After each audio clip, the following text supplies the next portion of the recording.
Sejam muito bem-vindos para o nosso primeiro episódio da quarta temporada Vozes Mulheres que Conectam. Eu acredito que você já deve ter acompanhado a nossa live que aconteceu no mês de março e hoje nós estamos dando o start, o primeiro episódio agora no mês de abril. E para enriquecer, né, esse nosso bate-papo, eu vou receber aqui mulheres super relevantes no mercado. O nosso tema é Ferrovias em Obra e há como pilar de eficiência, precisão e segurança na execução. E para nossa conversa, eu estou aqui recebendo Mariana Rodrigues, Cibele Alves e Maria Augusta Zanella. Se vocês puderem se apresentar, por favor, começando por você, Mari. Perfeito, Amanda. Eu sou Mariana Rodrigues, engenheira civil, especialista BIM na Engetrens, que é a empresa responsável pela engenharia e construção dos negócios sob trilhos do Grupo Comporte. Junto do grupo temos as concessionárias TIC Trens, Trivia Trens e o Metrô BH. E também sou professora de BIM, né, em pós-graduação, e mestre em inovação na construção civil. Uau, muito bom, muito bom. E você, Cibele? Vamos lá, eu sou atualmente chefe de departamento na CPTM, Departamento de Consistência e Inovação de Projetos. Sou professora do curso de graduação em Engenharia Civil e pós-graduação também. Atualmente presido uma associação de engenheiros ferroviários e atual coordenadora do GT10 do BIM Fórum Brasil, que é um grupo também voltado para as ferrovias. Muito bom.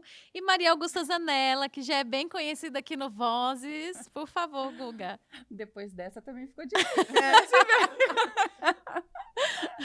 Mas vamos lá, eu sou a Guga Zanella, sou executiva de negócios aqui da Pars, com foco em infraestrutura. Eu sou engenheira civil de formação e atuo na Pars, levando inovação, a nossa ideia, né? Somos um hub de tecnologia com o intuito de levar soluções para os nossos clientes, né? Quais são as dores voltadas aí para o mercado de engenharia dos nossos clientes e como que a gente consegue ajudá-los através da tecnologia a solucionar essas dores.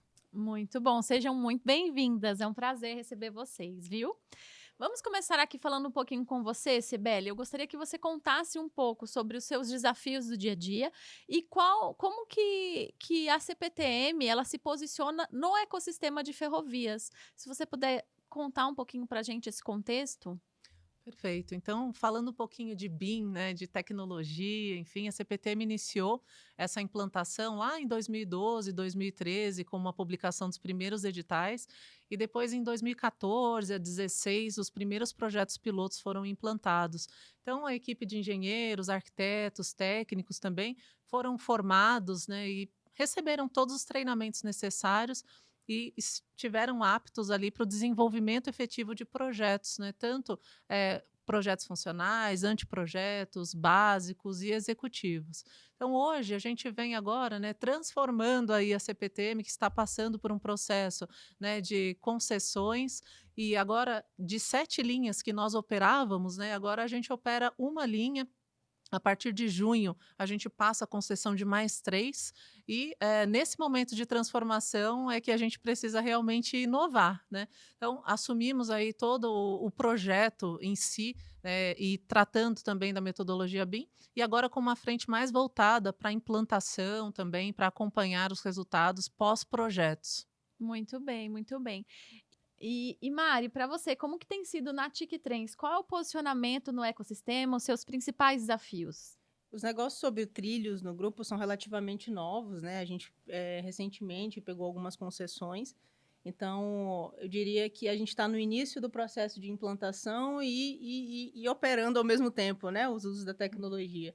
Então, ao mesmo tempo que a gente está implantando, a gente já está fazendo uso das ferramentas na fase de projeto. Hoje a gente tem o projeto da TIC como mais avançado, né? Então a gente já está no meio aí da fase de projeto, iniciando a fase de obras.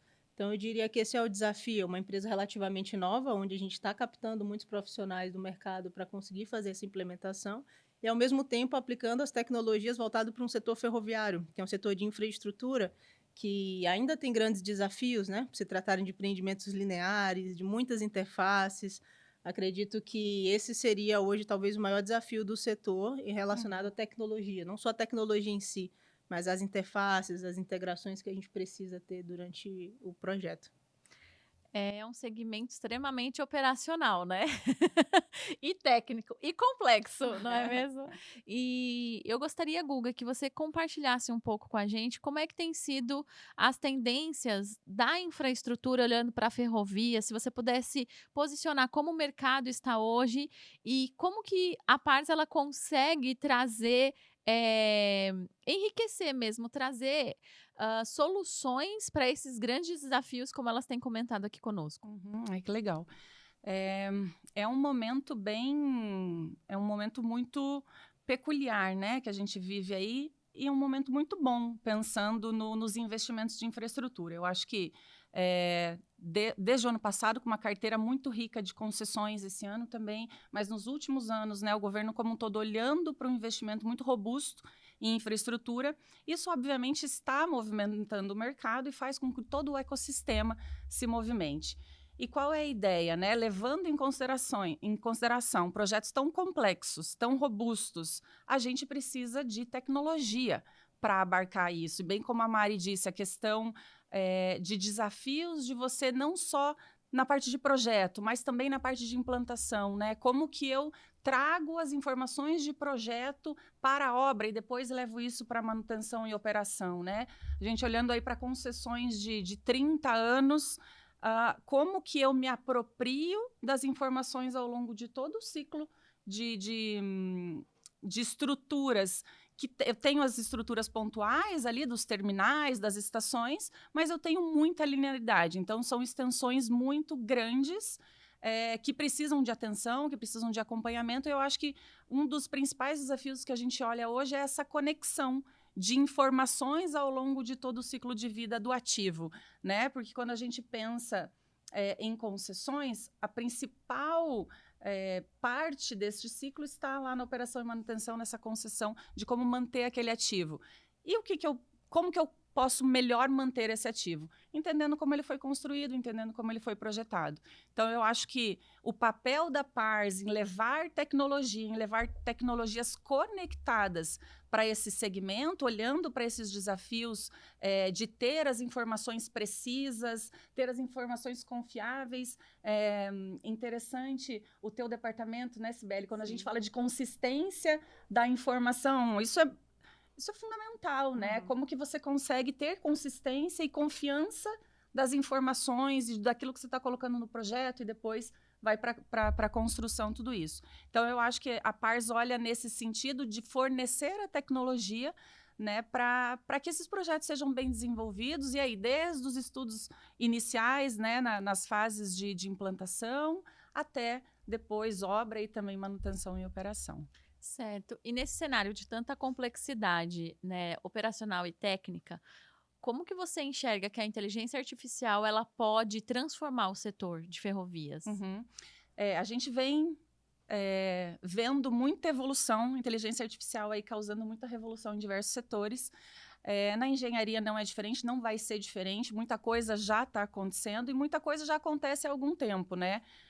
Quando a gente fala aí de Autodesk, por exemplo, a Autodesk tem uma inteligência artificial por trás das suas plataformas, né? Então, quando você está utilizando o software no desenvolvimento de projeto, por trás desse software já existe toda uma inteligência artificial que te traz benefícios na hora de projetar, na hora de simular ambientes, simular realidades e aquilo que você pode desenvolver ali a partir dos requisitos, das informações que você imputa ali no programa.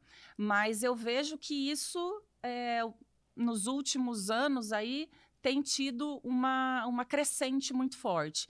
E eu acho que não dá para dizer mais que é tendência, eu acho que é uma realidade já, a gente já vê como uma necessidade no setor, né? E aí, mais uma vez, trago para a realidade da conexão e das informações, né? Quando você tem muita informação, muito dado, a inteligência artificial ela te dá o poder de ajudar a analisar esses dados. Então, você precisa ter consistência nas informações para conseguir analisar isso, para que a inteligência artificial analise aquilo que a capacidade humana não permite, né? Aquela coisa de ela captar padrões e te dar insights poderosos para você desenvolver o teu projeto e seguir com o teu projeto como um todo, né? Eu acho que ela vem aí trazer muitos benefícios e está revolucionando o setor da construção também. Muito bem. Hoje a inteligência artificial no nosso dia a dia ela já existe em vários aspectos, né? Eu brinco com a minha área, eu sou da área de growth, e eu brinco que lá na nossa área a IA é nosso estagiário, no mínimo. A gente trata ela como um estagiário mesmo, né? Que você dá os insights, ela te traz informações e você começa a analisar aquilo e desenvolver em cima daquilo e acaba trazendo uma facilidade para a gente, né? Para o nosso dia a dia. É claro que hoje existem várias formas de se aplicar a inteligência artificial, né, desde um simples contexto, revisão de e-mail, para um comando específico de revisão de projetos, né, que pode ser executado, que pode ser desenvolvido, que pode ser criado. Mas eu gostaria de ouvir um pouquinho de vocês. Como que é a visão de vocês como empresa e como pessoa, né? Principalmente. Mas como que é a visão de vocês? É uma tendência para a engenharia, olhando para as empresas que atuam fortemente com engenharia? Ou porque a gente é meio suspeita aqui, né, Guga? A gente ama tecnologia, ama inovação e inteligência artificial é algo que já está dentro da nossa rotina. Né, mas queria ouvir um pouquinho de vocês, como é que tem sido isso para vocês, né? A empresa, ela já criou protocolos de governança, vocês têm olhado para isso, como é que tem sido a visão? É uma tendência ou já é uma realidade? Se vocês puderem responder, vamos começar pela Mari agora. Uma premissa que a gente tem muito forte é não utilizar essas tecnologias só na fase de projeto. Hoje a gente acaba vendo muito isso, né? O BIM, falando muito do BIM, assim, a gente tem ele com muita força hoje na fase de projeto, mas a gente quer expandir para outras fases. Então, a fase de obra, de implantação, né, na obra de fato, de operação e manutenção, estender até isso. Então, eu diria que hoje as nossas iniciativas estão muito voltadas a isso, a gente preparar os nossos ativos que estão sendo trabalhados agora nessa fase de projeto, já visando uma implementação dessas tecnologias também na fase de obra e de operação e manutenção. Então, hoje, nosso trabalho em projeto está muito focado nisso, é uma premissa que a gente tem dentro da empresa. Estruturar esses usos futuros também. Futuros, não tão futuros, né? Porque a gente já iniciou as obras, inclusive bem recente, né? Na última semana, a gente iniciou as nossas primeiras obras do TIC Trens. Então, a gente já está começando a utilizar isso em campo. Cibele, e como tem sido para você na CPTM? Bom, vou falar um pouquinho de IA também, né? Hoje a gente já tem isso como uma realidade e a IA agora ela faz parte de uma meta estratégica da companhia. Então a CPTM está se estruturando para que tenha um laboratório de IA e com diversos usos, seja na gestão de ativos, seja na questão preditiva também, né? Auxiliando não só ali na linha de frente da operação e da manutenção, mas também dando subsídios para a tomada de decisão enquanto elaboração de projeto, expansão, planejamento. Então, a gente vê que isso realmente, né, assim, revolucionou o nosso mercado, inclusive acho que a nossa vida, né? Acho que a gente pode, né, trazer isso para as nossas vidas. A gente vive uma nova era tecnológica aqui também.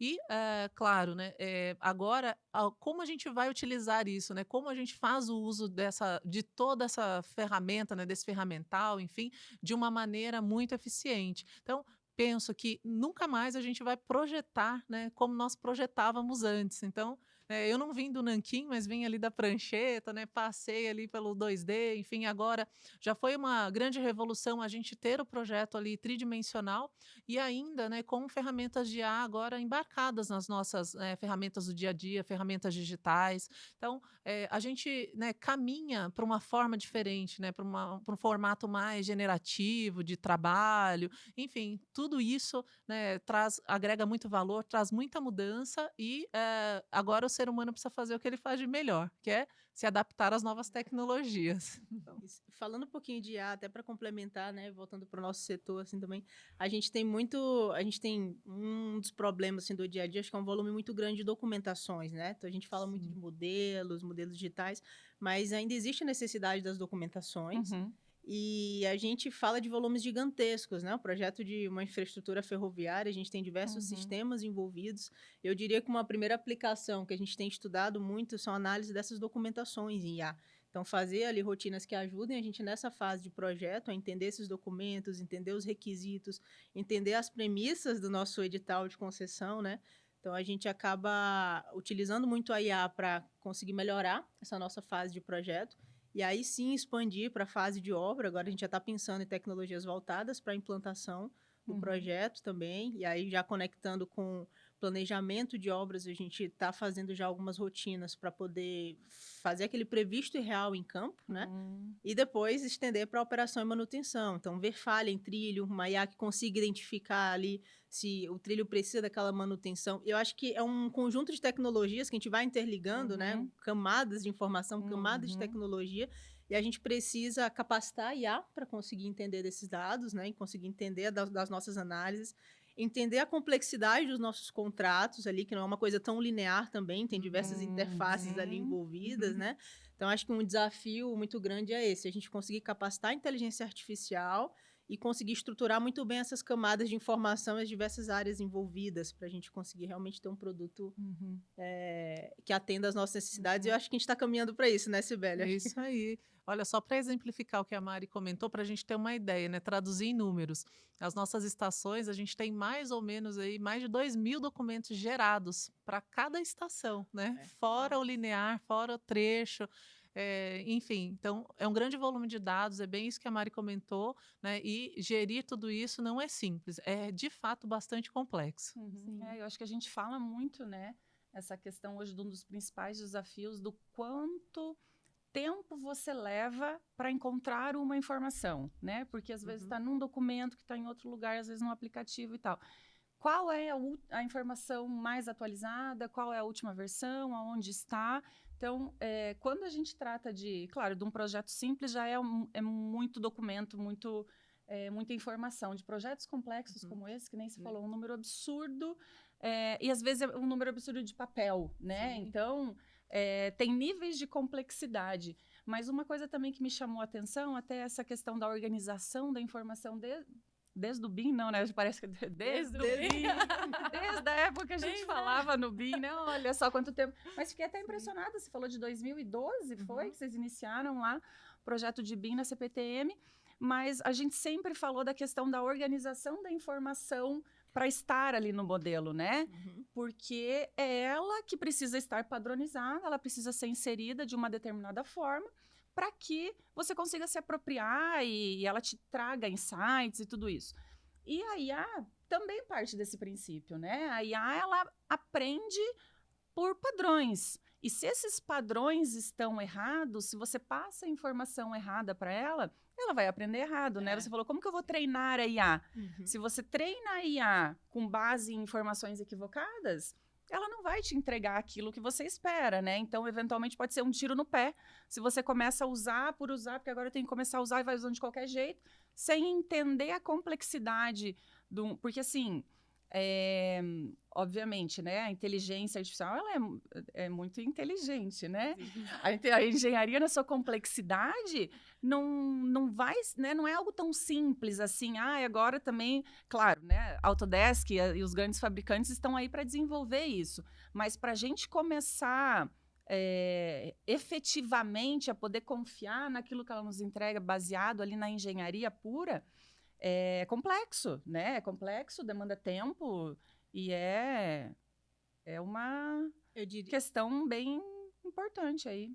Eu diria que essa padronização da informação é algo muito importante que a gente precisa discutir, né? Sim. Acho que o nosso setor ele tem um pouco essa característica de ter muitos serviços despadronizados ou de ter algumas métricas ou critérios padronizados. Mas é importante, sim, a gente estar sempre atualizado perante as normas, a gente usa até, a gente comenta bastante no nosso dia a dia ISO 19650, né? Como que a gente consegue aplicar e padronizar a nossa informação aplicado para o nosso setor, né? Porque a norma, ela abrange diversos setores ali, né? É algo mais geral. Mas como que a gente pega essa norma, acho que até faz parte dos fóruns de discussão, né? Do GT10, do BIM Fórum, por exemplo, que a gente adapte a padronização da informação voltada para o nosso setor ferroviário. Então, eu diria que esse é um desafio, acho que do mercado da construção civil como um todo, né? Sim.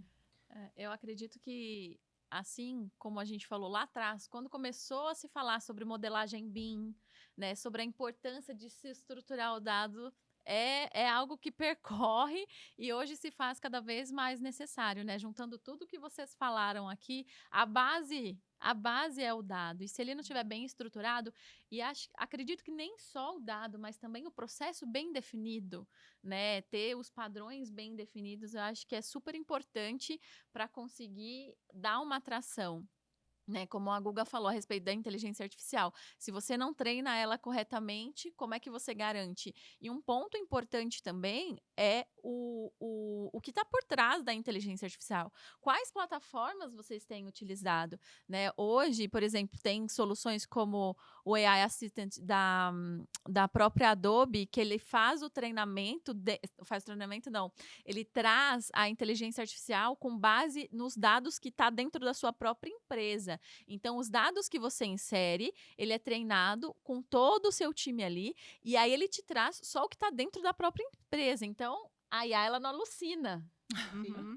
E aí você vai ter a certeza da informação ali que está correta. Então, assim, é super importante, assim como o Autodesk. Então, quando a gente olha para grandes fabricantes que estão estruturados, que investem em tecnologia e ter também essa confiabilidade, né, essa confiança de que, não, eu estou inserindo o meu dado numa empresa que é idônea, numa empresa que vai me garantir a segurança e receber de volta também vai ser algo que não está alucinando. Eu acho que esse é um ponto também que é importante a gente trazer, né?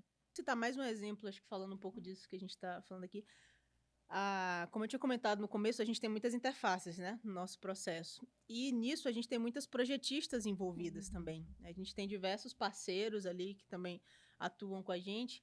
E acho que esse é um desafio, você padronizar a entrega de cada um deles, né? A gente, como concessionária ali, como operadores, a gente precisa ter um ativo único. Só que você recebe inputs de diversas fontes diferentes. Então, como que a gente vai padronizar isso? E eu acredito que a IA ela pode nos ajudar muito nesse sentido. Porque muitas das vezes esse relacionamento, nós com determinados parceiros, a gente não consegue ajustar isso diante de prazos, obrigações, diante de diversos outros critérios e outras questões que nós temos. Mas a IA pode nos ajudar nesse sentido. Pode nos ajudar a padronizar a informação para que a IA mesmo utilize para outros fins depois, né? Então, acho que é um outro desafio aí que o nosso setor tem e que eu acho que é importante estar citando também. Muito bem. E quando nós falamos sobre obras lineares, qualquer erro pode gerar impactos enormes. Eu gostaria que vocês comentassem um pouco sobre como a IA ajuda a mitigar esses erros, se vocês enxergam que é possível a inteligência artificial atuar de forma que mitigue erros nas obras lineares que geram aí qualquer erro pode trazer aí um prejuízo grande. Mari, você poderia falar um pouquinho? Um desafio que a gente tem também é o fato de serem obras lineares, né? Quando a gente fala de empreendimentos pontuais, a gente vê a padronização mais fácil, digamos assim, né? Mas quando a gente fala de obras lineares, tanto no projeto quanto na execução, tem algumas particularidades que vão acontecendo. Às vezes você, durante a execução, pensava que o solo era de um jeito, mas se chega lá em campo, o solo é de outro jeito, você encontra uma rocha, então você precisa você precisa mudar a rota, né? Muitas das vezes. E falando também de projetos lineares, a gente tem uma questão também que pega bastante, que são as coordenadas geográficas, né? A gente tem topografia local, e aí já puxando um pouquinho para a gente falar sobre GIS, né? Existem os sistemas de coordenadas mundialmente conhecidos, mas é uma questão que faz parte do nosso dia a dia também. E aí é o que você falou, qualquer erro pode causar uma distorção ali que vai influenciar em todo o nosso projeto. Então, talvez a IA conseguir nos ajudar com isso, trazer essa visibilidade para os problemas antes da gente chegar ali numa fase de implantação, numa fase de execução, a gente já tem um ganho gigantesco para a empresa, né, para o negócio como um todo. Sim, perfeito, né? Eu vou pegar o gancho aqui também da questão GIS, né? A gente tem muitas camadas falando de sociedade, praticamente aqui no nosso contexto, né, São Paulo, nós estamos totalmente inseridos, né, e na malha adensada aqui populacional. Então, importantíssimo termos essas camadas territoriais, patrimoniais também. E eu vejo um grande ganho do uso da IA no estudo de cenários para busca de melhores alternativas. Como a gente tem prazos muito exíguos para executar, né, para planejar, enfim, a gente consegue potencializar todo esse estudo de cenários, utilizando muito essas questões de IA, né, com pessoas capacitadas por trás, também validando essas informações. Então, pensar se naquele local realmente é o melhor local para ter uma estação, um acesso, ou se faz sentido, né, pensar nessas questões enquanto cidade e ainda avaliando questões, por exemplo, né, climáticas. Então, tem determinados locais que a gente já tem ocorrências, né, juntar dados climáticos para tomada de decisão. Então, Então, hoje, a gente pode dizer que o nosso potencial de processamento cresceu exponencialmente e isso é muito importante para nós, né? Hoje a gente tem muitas ferramentas para auxiliar nessa tomada de decisão. Isso, com certeza, né, se reverte aí para melhores projetos para a população, sem dúvidas. Eu acho, não, super interessante, até linkando com a questão que a Mari mencionou antes também, como que a gente consegue antecipar problemas lá da implantação, problemas da execução nas fases iniciais de projeto, né? Quando a gente está falando de projetos de infraestrutura dessa magnitude com os quais vocês trabalham, acho que antecipar cenários, verificar as possibilidades, e aí verificar e simular com base em dados reais, com base no que existe, né? Então, eu trago o mundo real para o digital, né? E é isso aí que as soluções, a ideia da tecnologia, por exemplo, das soluções Esri, eu trago essas camadas geográficas para eu entender como é o meu solo, a minha topografia, como é o uso do solo, né? O que eu tenho ali, eventualmente, de alguma área sensível, o que eu tenho ali também de intervenções urbanas, de cidade, tudo isso, para eu saber quais são as minhas opções, por onde eu posso ou poderia passar e que tipo de impacto cada uma dessas opções vai me dar, né? Então, eu sempre achei o mais magnífico da tecnologia é você conseguir ver no computador ali, né, aquela coisa, como vai ficar lá para frente o resultado final de alguma obra que você quer fazer. Obviamente que você vê um prédio implantado no local lá esperado é super legal, mas quando você simula ali uma rodovia, uma ferrovia com todos os seus quilômetros e suas estações, é um potencial incrível, porque é aquela coisa, você não precisou cravar nenhuma enxada lá para descobrir alguma coisa na hora, né? Eu não vou precisar descobrir o meu problema a hora que eu for lá na implantação. Não, eu já estou antecipando isso. Eu estou trazendo as minhas informações, os meus dados reais para analisar, para simular e para garantir tudo aquilo. Então, eu acho que quando... E aí, mais uma vez, né? Eu trago toda essa montoeira de dados de tudo quanto é lado e, às vezes, eu posso... Muita informação, às vezes, pode me atrapalhar, né? Mas, se for bem usada, se tiver inteligência artificial, se tiver boas soluções ali para analisar, eu consigo sim ter um projeto cada vez melhor, que vai me trazer uma construção cada vez melhor e depois uma operação também mais fluida. E até puxando um pouco, só para complementar, né, esse ponto que você falou, geralmente esses nossos projetos, eles estão em áreas muito densas, urbanas, Sim. né? Onde a gente tem diversas interfaces, diversas camadas. Eu diria que para ser efetivo o uso da IA para essas análises, a gente precisa de toda uma movimentação do mercado, eu diria. Uma outra questão que a gente tem no nosso dia a dia, né? O cadastro das concessionárias, o cadastro das redes que passam ali, concessionárias de outros tipos de serviços, né? Interferências, né? Interferências, esgoto, energia, gás. Então, a gente tem diversas interferências dentro do nosso projeto que, em camadas, e aí já puxando com o que você falou, né, camadas de giz ali, a gente poderia conseguir identificar isso. Mas, claro, que precisa de uma movimentação do setor para a gente alimentar essa base de dados. Então, a tecnologia ela só vai funcionar quando, de fato, a gente alimentar ela e trazer esses dados para o mundo digital, de fato, né? E aí sim a gente está falando de cidades inteligentes, digital twins. Hoje a gente ainda tem muitos cadastros públicos que estão arquivados, né? Estão em arquivos, em acervos ainda físicos, exatamente, em acervos físicos. Então, acho que esse trabalho da gente começar esse processo de digitalização, que já vem acontecendo, né? Acho que não é algo de agora, isso já vem sendo bastante discutido, ele precisa se fortalecer cada vez mais. A gente precisa cada vez mais estar incentivando esse tipo de trabalho para que a gente, de fato, tenha esse produto e a gente tenha cidades mais inteligentes, né, e projetos mais eficientes com o apoio da IA e da engenharia digital. Precisa de um esforço do ecossistema como um todo, né? Não é Sim. uma empresa única, não é um órgão único, mas o ecossistema como um todo se mover para esse caminho, né? É super importante. E falando um pouco do ponto de vista de gestão e operação, Cibele, quais são hoje as maiores barreiras para implementar novas tecnologias em projetos de infraestrutura de grande porte? Sim, perfeito. A gente costuma falar, né, que a gente tem que trocar a roda do trem com ele andando. Então é isso. Nosso intervalo de trabalho ali é muito curto e realmente essa curva de aprendizado também, né, ela tende a ser muito intensa Então, a gente tem pessoas que têm culturas diferentes, né? A ferrovia, principalmente aqui, né, no estado de São Paulo, ela tem uma característica interessante, porque ela é uma junção de diversas empresas e pessoas que vieram com diversas culturas. Então, hoje, para mim, né, o maior desafio é esse, é transformar essa cultura. Então, é a gestão da mudança. Esse é o ponto alto, é o ponto chave para que a gente consiga realmente fazer uma implementação eficiente. Mas também vou puxar um gancho que a Mari colocou aqui, que de fato é a padronização de dados.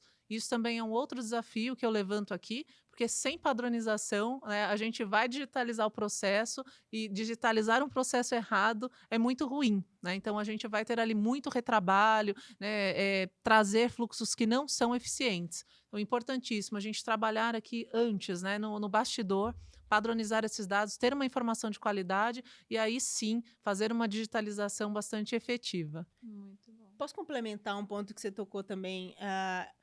Eu acredito, e aí eu não sei se isso já toca em alguns pontos polêmicos, mas eu acredito que tem que ser simples também, né? Eu acho que quanto mais a gente deixa um processo complexo, mais a gente afasta de uma implantação efetiva. Uhum. Então, eu digo porque eu já vi muitas das vezes a gente buscar até o apoio da tecnologia para criar um processo muito robusto e algo que tem muitas etapas. Isso no dia a dia, a gente tem muito essa discussão também, né? A gente traz ali algum tipo de solução, algum tipo de processo que na prática não se operacionaliza, né? Vira algo muito complexo de se executar.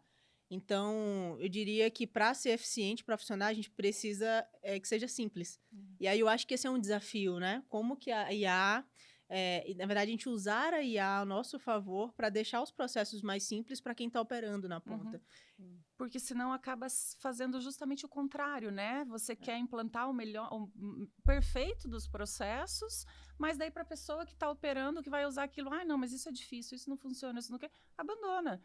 E pior, ela cria já uma certa restrição à tecnologia, o tipo, não, trabalhar com isso daí não funciona, não adianta, né? E eu acho que simplicidade é um grande caminho, porque, e assim, se a gente for ver hoje, a tecnologia, a digitalização já faz parte, né? Todo mundo usa o WhatsApp, todo mundo troca informações digitalmente, mas de uma maneira simples. E ali eu coloco vídeo, coloco áudio, faço diversas coisas. Se a tecnologia conseguir trazer essa simplicidade, vai se tornar muito mais fácil e muito mais utilizada, né? E aí a gente vai conseguir ter os benefícios de ter essa tecnologia e utilizar toda essa padronização aí. Isso até conecta com o que você falou no começo, né? Da gente utilizar a IA a nosso favor.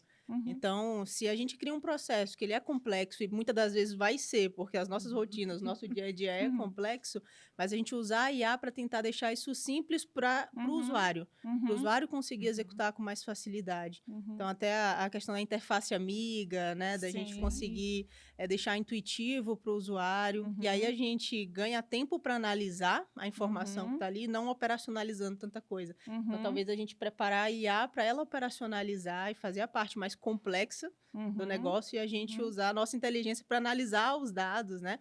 Usar o apoio da IA para a gente conseguir analisar e tomar a melhor decisão possível. Aproveitando esse gancho, Guga, eu gostaria que você falasse na sua visão, qual é o maior desafio?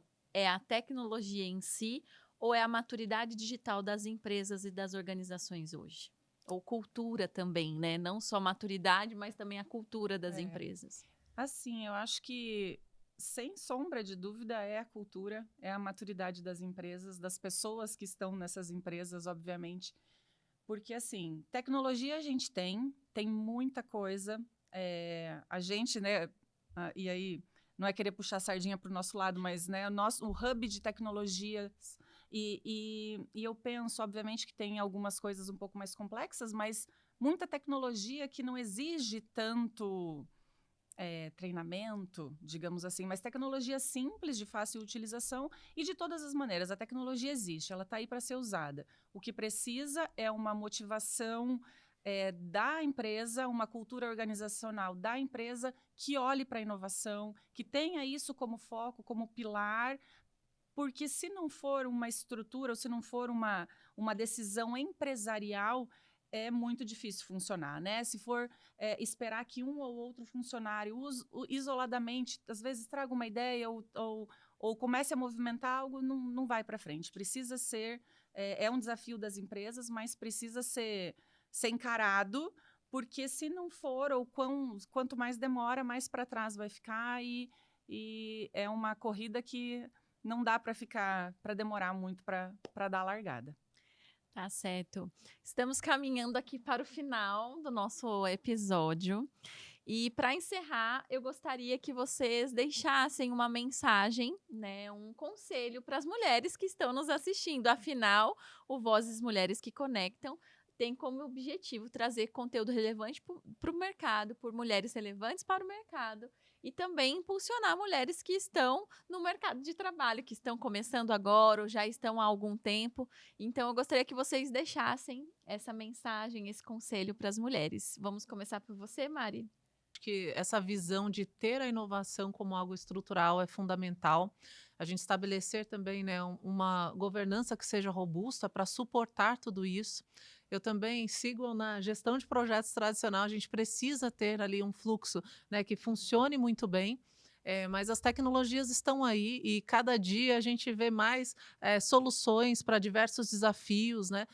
Cabe a gente realmente, né, incorporar, avaliar o que de fato agrega valor ao nosso processo, porque muitas vezes a gente quer, né, pegar o que aquela empresa está fazendo e trazer exatamente aquilo para nós. E aí não vai funcionar. A gente realmente precisa, né, entender quais são as nossas dores, então trabalhar bastante na causa raiz, customizar, né, essas ferramentas para a nossa realidade e aí sim extrair o máximo, né, que essas ferramentas podem trazer e ter o maior potencial possível. A governança é importantíssima na implementação. Acho que o apoio da liderança, né? A criação de procedimentos que direcionem a empresa para isso e que recalculem a rota se for necessário, né? Vamos validar, testar por aqui, se não funcionar, a gente vai por um outro caminho. Mas que a empresa incentive isso é muito importante para que funcione e para a gente mudar essa cultura. Hoje a gente tem esse apoio muito forte da liderança, virou uma questão de governança dentro da empresa também, a implementação da tecnologia, e isso faz toda a diferença. Excelente. Ótimo. Então, estamos caminhando para o fim do nosso primeiro episódio dessa temporada. E, como vocês sabem, Vozes Mulheres que Conectam é um projeto de mulheres relevantes, trazendo conteúdo relevante para o mercado. E eu gostaria de encerrar com vocês dando um conselho para as mulheres que estão nos assistindo. Podemos conversar com você, Mari? Sim, eu diria para as mulheres irem firme, né? Acho que a gente tem muitos desafios no nosso dia a dia, muitas particularidades também, né? A gente tem a rotina de casa, a gente tem a família, a gente tem a vida social, a gente tem o mundo corporativo. Eu acho que conectar as várias camadas da mulher é muito importante, né? E a gente entender que tá tudo bem, que é normal e que a gente precisa conseguir, e que tá tudo bem se a gente não der conta de tudo também, né? Acho que é um pouco nesse sentido, e a gente vendo o que melhor se adapta à nossa rotina e não deixar as nossas vontades próprias de lado também, né? Acho que a gente conseguir dividir a vida pessoal com a vida no mercado de trabalho, a carreira profissional é muito importante, que a gente não deixe de lado quem nós somos como pessoas. Acho que isso é muito importante, mas que, ao mesmo tempo, a gente consiga também trazer e agregar para o nosso mercado também, né? Acho que o nosso desafio é esse, é conciliar a nossa vida pessoal com a vida profissional. E acho que isso que faz a gente tão forte, né? A gente realmente conseguir conciliar o melhor dos dois mundos aí. É isso aí. Muito bom. Muito bom. Então, quando a gente iniciou, acho que as nossas carreiras aqui, né, na engenharia, nós éramos poucas mulheres. E hoje a gente consegue ver cada vez mais mulheres, né, inseridas no mundo tecnológico, no mundo da engenharia e no mundo da ferrovia, que é um setor predominantemente, historicamente masculino. Apesar de todos os esforços, nós ainda representamos 10%, né, do número de mulheres no setor. Então, fica aqui o meu incentivo, né, para que mais mulheres ingressem nessa jornada, que, sem dúvidas, assim, uma jornada muito gratificante, né, no âmbito da engenharia. A gente tem muitas aplicações interessantíssimas e, com certeza, vale a pena, né, seguir nessa carreira tão promissora e tão próspera, pensando também agora na nossa carteira de investimentos. Então, o setor ferroviário nunca teve, né, um ciclo de investimentos aí tão pujante, tão forte. Então, com certeza, né, precisamos de mais mulheres aqui também para defender as bandeiras, né, da engenharia, da ferrovia, avançarmos no desenvolvimento do nosso país. Se eu puder complementar só com mais uma fala, acho que é importante a gente reconhecer que a gente não trabalha sozinho, né? E eu acho que esse espírito de colaboração, quando a gente fala de tecnologia, de novos processos, também é muito importante. O trabalho em equipe. Então, a gente conseguir trabalhar em equipe, entender como ter o melhor de cada pessoa, né? Saber reconhecer o perfil de cada um e saber o melhor de cada pessoa é muito importante. Eu acho que isso até nos fortalece. O trabalho em equipe fortalece o trabalho da mulher, fortalece o trabalho do homem também. E a gente consegue atingir o nosso melhor potencial, quando a gente realmente olha como equipe. E ter em mente que ninguém trabalha sozinho.